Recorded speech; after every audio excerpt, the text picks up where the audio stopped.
I've definitely learned I am more resilient than I think I am. And I've also been honing my ability to say no, which is 33 years in the making. Hi, Wolfpack fans. This is our second episode where we have a student in the hot seat, soon to be doctor. I can't wait to say that. Kirstie Queener, a Biomedical Engineering PhD candidate in the UNC NC State Joint Department of Biomedical Engineering. Kirstie designs biosensors and medical devices. Good, because I'm going to get old and I'm going to need all the things you design. So keep doing that. You did an internship in industry and you strengthened your device design, testing, and quality systems. And you are known for your collaborative approach, technical excellence, and commitment to solving real-world health challenges. Kirstie's been carving a path through the demanding, messy, and deeply meaningful journey of doctoral research. We're going to get into that today because she is here to help us explore what it really takes to keep going, stay grounded, and see the light at the other end of the PhD tunnel. Welcome, welcome. Thank you. Thank you for having me. I'm really excited to share a little bit about my journey and maybe help someone else in the seat. 100%. And I gave a background on you. It sounded very impressive. I know. I was like, wow, did I do that thing? You did all the things. Is there anything else you want to add before we just jump into the meat of this conversation? Yeah, I think some relevant information could be that this isn't my first graduate school experience. So I interned at Lilly in summer of 2015. Did my last year of school, and then worked full-time for Lilly starting in 2016. But the nice thing was that they offered a education assistance program. So I was able to work on my master's part-time while I was working full-time and earn my master's before even starting with this program here. And so from that, knowing I didn't start in the same place as a typical PhD student. I worked 6 years. I had a master's. So coming in, I had a little bit of a different frame, but I think that's been beneficial in the long run. That's quite unique. So getting someone to pay for your education, hip, hip, hooray. Yes. You came in with the master's that they funded, and then did they require you to come back and work for them so they'd get a payoff on their investment? Yeah, so the requirement, I believe, is that you work 12 months after your last reimbursement, and I did not take assistance on my last semester. So the way that it had worked out, I had already done the time needed. And I'm currently on an education leave, so I'm an inactive employee, and I would be able to interview directly with the hiring managers when I finish, which is a great opportunity. So I'll definitely be taking advantage of that. But the nice thing is we have a site here in Durham, so I might get to stay. And that's nice to have in your back pocket, but does that also mean that you could be interviewing other places and you're not obligated? Yes, it does. Or I'm not obligated to take a role at Lilly. Essentially, if I interview and we don't find a good fit, I'm essentially parting ways at that point. No harm, no foul, you know. Well, listener, it's nice to hear this because think about that when you're choosing your employer. There are employee assistance programs, and that can save you a lot in student debt. Money. And it sounds like you just didn't get enough at the master's level. You wanted more. I did. I did a full-time semester of grad school when I was doing my master's. Lilly had a 90-day personal leave. Where you still got health insurance, but you just didn't get your salary. So I paired that with the vacation that I had and was able to do a full-time semester of grad school. And when I was doing that, I was like, wow, this really feels like what I should be doing. This, like, I'm enjoying being creative in a technical way. Like, sure, I enjoyed my job at Lilly, but I didn't have that really like technical freedom that I got to experience in grad school. And I was like, I think I want a little bit more of that.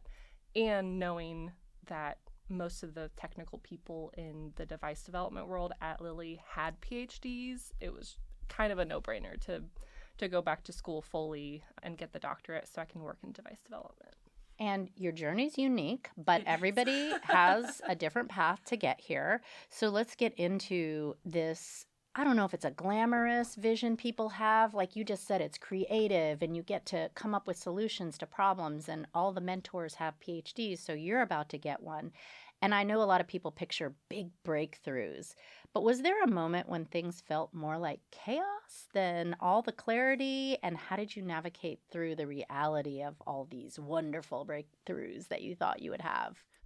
So I said probably most moments of year one would be my chaos. It was really when I had to shift my mindset from working full-time in an industry job to working full-time in an academic setting. And I still kind of viewed it as a job. I don't know if that's necessarily the right way to go, but that's kind of what ended up being my saving grace, because I first started into the program. I was juggling classes, learning a new campus and city, starting into projects that existed before me, using equipment I'd never even heard of before. And so all of that chaos made me feel panic, made me feel stress. I was working 12-hour days to try to stay on top of the pace that I thought I needed to run at. Wait, pause button. 12-hour days. It was too much. It was too much. And my husband sat me down and said, Kirstie, 12 hours? Like, you're not going to be able to sustain that. It's not good for you and it's not good for us. So, like, we need to figure out a different path. And I was like, you're totally right. It's not fair. So I think it was at that point that I was really like, what are the priority things that I need to get done in a day, in a week, and tried to build more of the timeline for myself. Because I'm in a PhD program, you might not get your hand held, you might not get deadlines given to you, et cetera, et cetera. So I was learning to set them for myself, and that really, I think, allowed me to have a little bit less stress. I'm like, I know when I need to do things to get to the end point, I guess. Setting boundaries is what I'm hearing from the 12-hour days. And you said you treated it like a job. Was that how many hours you were expected to work at a job? I did not work 12-hour days most of the time, but I would be lying if I said I averaged 40 hours a week. It was usually over that.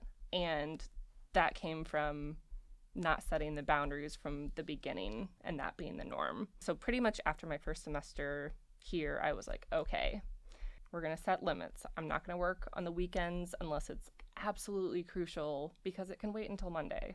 It can wait. There's always more to do. And so I love that you have your partner in your life saying, this is not sustainable. Your body will rebel because there's no way you can give energy when you are not taking care of yourself. So how did you learn to take care of yourself? And what are some things after that chaos calmed down that you have instituted into your routine? Yeah, once the chaos calmed down and I set more of a schedule, including walks with my dogs has been really helpful, because I have a pit mix that we adopted in 2024, and she has the most energy. So that really helps me to get out, take 30 minutes to myself and go walk and see the neighborhood. I love that. Clear my head. I'm a dog person too, and I have seen research on you are happier because not only are you moving your body, but you're interacting with other people, and they're coming up and saying, "Oh, cutie pie," and then you get in conversations, and all of that is part of being a person who is not completely underwater every second, and that's not how your PhD should be. And so this is good that we're talking to you in, will you call it your last semester right now, or last year? Last year. Okay. I will finish in May, dang it. Okay. May 2026 is on the horizon. Like you said, there's a light here at the end of the tunnel. And this whole thing of being a PhD student, it can feel like it's so high stakes and there's so much expected of you. How did you just keep going when sometimes that was overwhelming? There has to be an endpoint, essentially. There is a light at the end of the tunnel. There has to be. For my case specifically, I had a master's going into this, and getting a degree through this program was the only option. Like, it's either get the degree or stop and have nothing to show for it. So for me, it was keep going. But to bring it to more of a positive tone, even if the endpoint of your project, goal, what have you, isn't possible while you're in the program, you want to pass it along to the next person that works on it in as clean or pretty of a package as possible. Because I can remember receiving half-finished project, trying to parse through seemingly meaningless scribbled notes and trying to figure out where to go. So you're not only believing in your work for yourself and for your own goals, but you're also believing in it for those that will carry on the project when you leave and those who will hopefully eventually benefit from it when it goes to market. Fingers crossed, because I'm in medical device development. So I'm wanting to make people's lives better. And I have to believe that the work that I'm doing in this program is ultimately going to do that.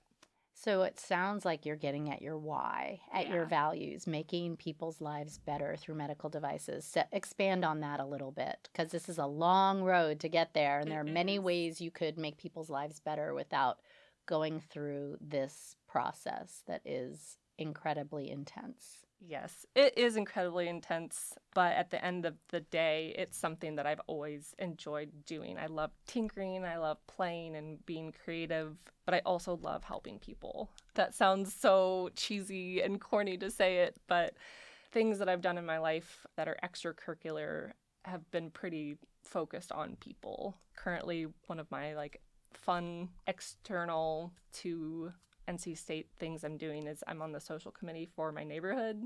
So I help plan and make events and everything, but I'm digressing. It's good. We'll be able to tie this all together. So what I wanted to ask next was just more about how grad school tests so much in you, not just how smart you are, right? Because there's lots of smart people that don't get a PhD. But we got into a little bit about your values, your why, your identity, and your resilience. What have you learned, Kirstie, about yourself? Oh, I am way more resilient than I thought I was. For good or for bad, there have been a lot of challenges in this program, both in the program, external to the program, but I've definitely learned I am more resilient than I think I am. And I've also been honing my ability to say no, which is 33 years in the making. That is so important. It's such a little word, but it sounds like when the 12-hour days were hitting you, you didn't learn that yet. Yes. And going back to that you and seeing these folks that are starting off, what do you tell them so that they don't have to go through a little bit of the torture you did? Oh, man. I mean, in general, with the timing, it's all about efficiency. If you are working and spend a lot of time paused, it's going to take longer to get the work done. So I've learned in planning your experiments ahead of time or dedicating specific times for those planning activities will help you in the long run. That's a big one. But that's really important because efficiency, time management, we've talked about that on the podcast before. Any nugget on that helps you to stay on task and be efficient? I mean, I like to make to-do lists. Who doesn't? But I date them and organize them and then try to set reminders, days, weeks, months, whatever, in advance ahead of the deadline to check in with myself of where am I at on this? For example, I have a paper that's due this month and I've been working on it since the summer, but I have weekly reminders of, hey, did you work on that? Because it's due soon. Reminders are so good. Reminders. Popping up on your mobile device. Yeah. Well, I guess if the listener right now is listening to where you are and thinking, oh man, I am in the thick of it right now. Everything is failing. It's not going as I plan. And I am lacking motivation. How did you keep going? And what would they be able to hear that would help them keep going? I would say, listener, I am in that seat right now. Let me tell you, it is tough. I am having some data not work like I anticipated it to, or I guess the device itself, but challenges are temporary. Inspiration comes in the craziest of places. My dissertation in general is because of oh, that's weird. Let's see what happens. Let's try that again and see what happens. Literally. I was not anticipating to be working with the material that I am for my dissertation. So being open to shifting gears and going in a new direction is helpful, and looking for inspiration in the weirdest of places, because it might not necessarily come from school. You might be out at a concert and like, oh wow, that's a great idea from whoever, I love it. I love it. Just being flexible and adaptable and letting yourself take breaks is what I've heard with the dog walks and the learning to say no. My goodness, you've said so many important things. So now what we're going to do is go in our time machine and we're going to just pop in. Oh my gosh, it actually just landed. And here you are. Kirstie Queener of 2030, 5 years from now, has hopped out, sat down in this podcast studio, and now she has some words of wisdom for you today that you might need to hear. Please get in character and share what she's about to say. Older, wiser you. Older, wiser me is probably saying, girl, start working on your dissertation. That's probably what she's saying, and she's right.